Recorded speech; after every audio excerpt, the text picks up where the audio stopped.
Since we spoke last, the President has continued to improve. As with any illness, there are frequent ups and downs over the course, particularly when a patient is being so closely watched 24 hours a day. We review and debate every finding, compare it to existing science and literature, weighing the risks and benefits of every intervention, its timing, as well as any potential impacts a delay may have. Over the course of his illness, the President has experienced 2 episodes of transient drops in his oxygen saturation.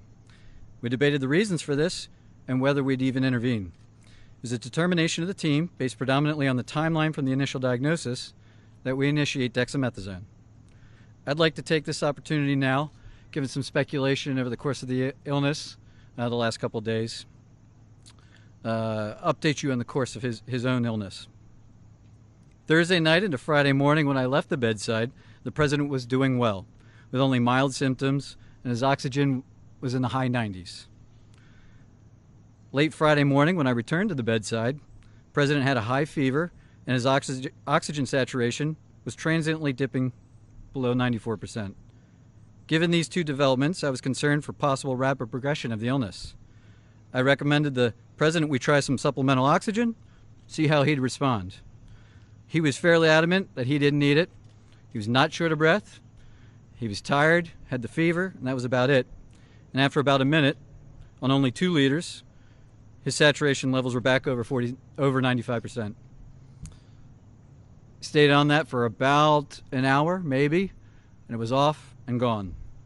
Later that day, by the time the team here was at the bedside, the President had been up out of bed, moving about the residence with only mild symptoms. Despite this, everyone agreed the best course of action was to move to Walter Reed for a more thorough evaluation and monitoring. Now I'd like to invite up Dr. Dooley to discuss the current plan.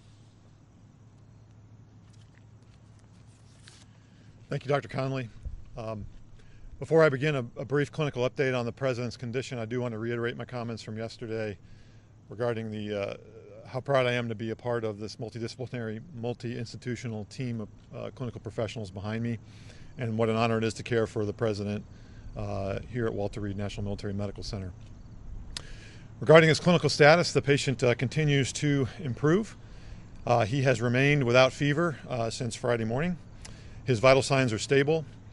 From a pulmonary standpoint, he remains on room air this morning and is not complaining of shortness of breath or other significant respiratory symptoms. He's ambulating himself, walking around the White House Medical Unit without limitation or disability. Our continued monitoring of his cardiac, liver, and kidney function demonstrates continued normal findings or improving findings.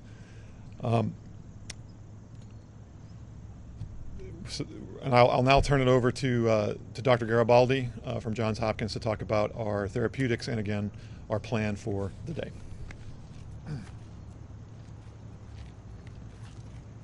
Thank you, Dr. Dooley, and I just wanted to again reiterate what an honor and a privilege it is to take care of the President, but to be part of such a talented and multidisciplinary team here at Walter Reed. The President yesterday evening completed his 2nd dose of remdesivir. He's tolerated that infusion well. We've been monitoring for any potential side effects, and he has had none that we can tell. His liver and kidney function have remained normal, and we continue to plan to use a 5-day course of remdesivir. In response to transient low oxygen levels, as Dr. Conley has discussed, we did initiate dexamethasone therapy, and he received his 1st dose of that yesterday, and our plan is to continue that for the time being. Today he feels well. He's been up and around. Our plan for today is to have him to eat and drink, be up out of bed as much as possible, to be mobile. And if he continues to look and feel as well as he does today, our hope is that we can plan for a discharge as early as tomorrow to the White House, where he can continue his treatment course. Thank you very much, and I'll turn it over to Dr. Conley for any questions. Just a moment, please.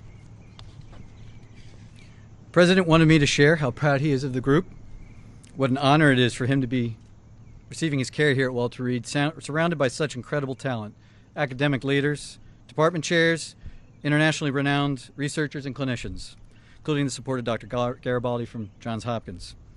I'd like to reiterate how pleased we all are with the President's recovery, and with that, I'll take your question.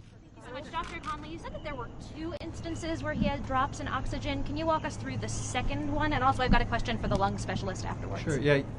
Yesterday, there was another episode where he dropped down about 93%. He doesn't ever feel short of breath. We watched it, and it returned back up. As I said, we evaluate all of these, and given the timeline where he is in the course of illness, we are trying to maximize everything that we could do for him, and we debated whether we'd even start it, the dexamethasone, and we decided that in this case, the potential benefits early on the course probably outweighed any risks at this time. Did you give him a second round of supplemental oxygen yesterday? I'd have to check with the nursing staff. I don't think that if he did, it was very, very limited. But he's not on oxygen, and the only oxygen that I ordered or that we provided was that Friday morning initially. And about what time was that yesterday? Yesterday. What was yesterday? You said the second instance. Incidents? Oh, it was over the course of the day. Yeah, yesterday morning. Dr. Conley, what is the president's current blood oxygen level? That's my first question to you, Dr. Conley. 98%. And what do the X-rays and CT scans show? Are there signs of pneumonia? Are there signs of lung involvement or any damage to the lungs? Yeah, so we're tracking all of that. There's some expected findings, but nothing of any major clinical concern. Sorry. Why did you ask if his oxygen level ever dipped below 90? We don't have any recordings here of that. That's right. What about at the White House? Yeah, what about here? What about at the White House or here? Anything below 90, just to follow up on her question? No, it was below 94%. It wasn't down into the low 80s or anything. No. So, okay.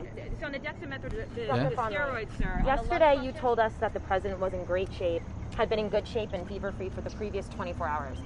Minutes after your press conference, White House Chief of Staff Mark Meadows told reporters that the president's vitals were very concerning over the past 24 hours. Simple question for the American people. Whose statements about the president's health should we believe?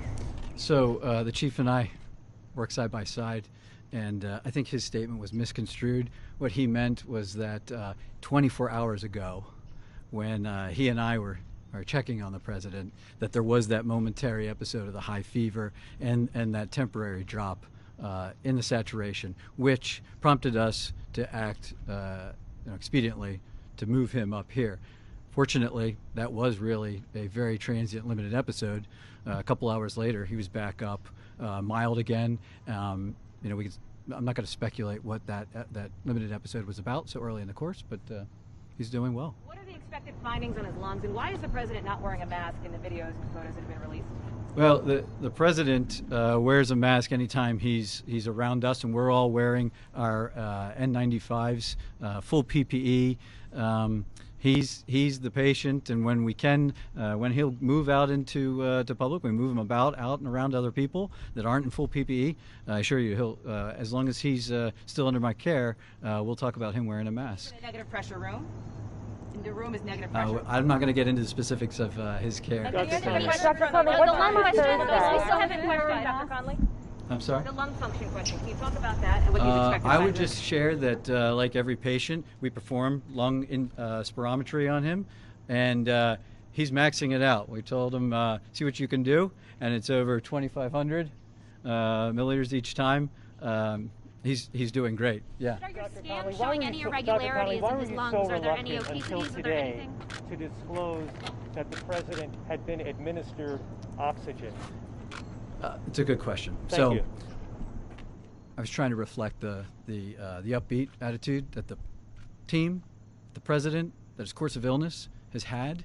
I didn't want to give any information that might steer the course of illness in another direction, and in doing so, it came off that we were trying to hide something, which wasn't necessarily true. So here I have it. He is the fact of the matter is that he's doing really well. That he is responding, and as the team said, if everything continues to go well, we're going to start discharge planning back to the White House. That's it. Thank you, folks. What time on Thursday did the president receive his first coronavirus rapid test? Can you please explain what you found on his lung scans?